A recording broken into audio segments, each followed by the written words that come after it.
is more schooled and more learned. And you'll see how far from the truth they are. Just test them.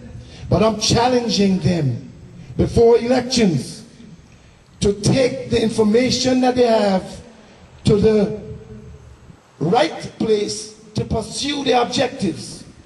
And if they do that, then I can tell you that you should say to them, they are brave.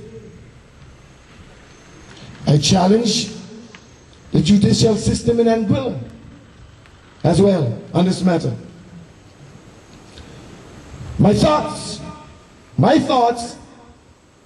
are simple.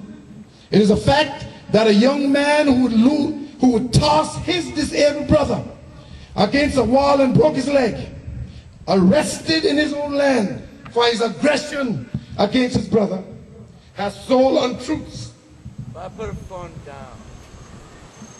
Hold on, chap. It's all right.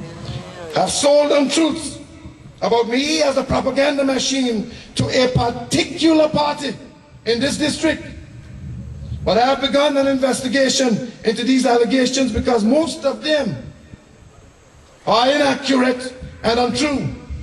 A particular candidate in District 1, along with an eager participant, along with Colombo, have included erroneous statements to exaggerate.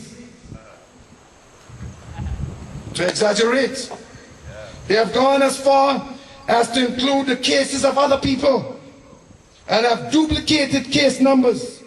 This matter is under investigation, and I cannot be more specific at this time. Those who have facts must be bold enough, brave enough, judicial enough, and if they have served in a system, a legal system, should take these facts to the appropriate authorities so that justification can occur in this district. If you don't start from here, how are you going to represent the people? And I challenge you. Unless this is done, there will be no response about this after tonight until the court hears the matter. Some of our candidates have found roots and purpose an evil process that bears neither responsibility nor relevance to effective leadership and economic resolutions. Those who know me well know me as a humble, concerned citizen. When I lived in America, I have given many Anguillians opportunities fiscally. I have given friends secondary cards to establish their credit. And there are people who would stand here and say yes. It turned out on a few occasions not to be a brilliant idea, but that's all right. Ladies and gentlemen, my opponents would be overjoyed if their firms were to represent you during a crisis, this economic crisis, if your homes were to be lost. And God knows, you may still pay them and lose your case. It does not matter how powerful we may be. We can become dwarfed by our circumstances. But in this town of ours, the candidates have forgotten we have an economic crisis and a rise in criminal activity. We must work together to resolve these complex issues confronting our communities. We must enhance those principles of education that are working, revise and modify those that have failed us miserably. We must ensure proper health care. Under new leadership, one day we will see parents sitting in Vivian Vanderpool's school, sitting in Mars Vanderpool's school, observing the children at various events. One day we will see adults, young and old, have an opportunity to obtain a high school diploma through a continuing adult education program. One day, our fishing port will become the hub of tourism and local businesses as well as entertainment. One day, just as the valley is the economic capital of this island. Island Harbour will be the political capital.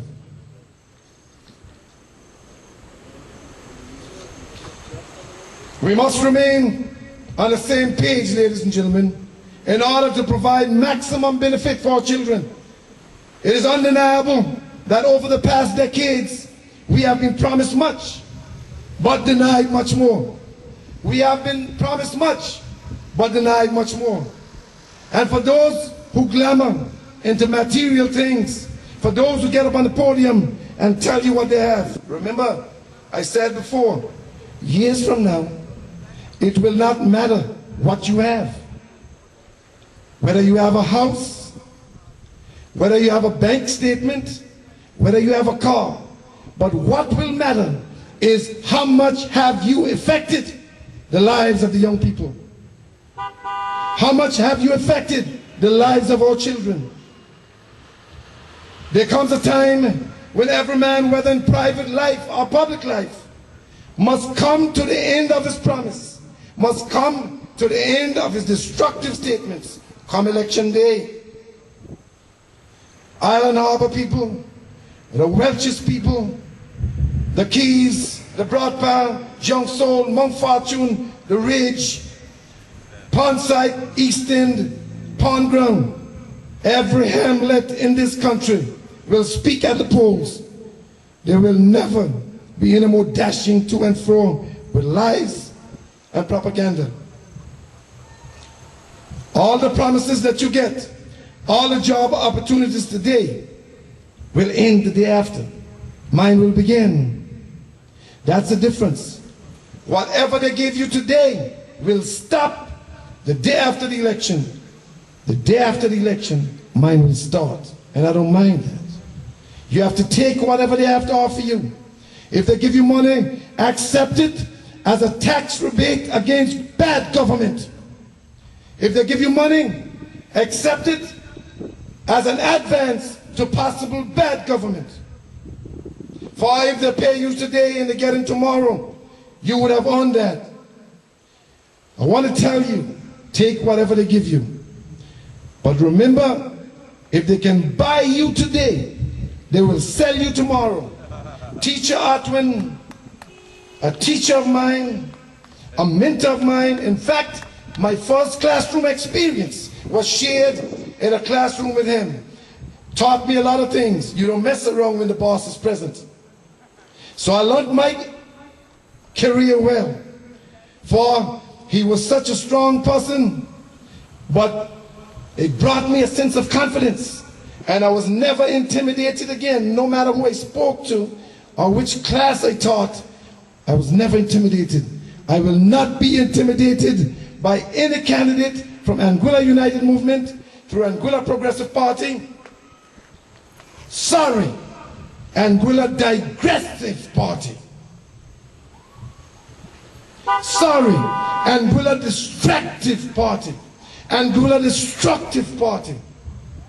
How dare you come to this village of Island Harbour, the place that exonerated and identified with freedom in this country, to tell us we can't vote. How dare you? How dare you spread your rumors? And for those who came late, tell them continue to write. I'm not even encouraging them to pull it off. Don't listen to them. There are certain things they haven't said about me yet. If they say them about me,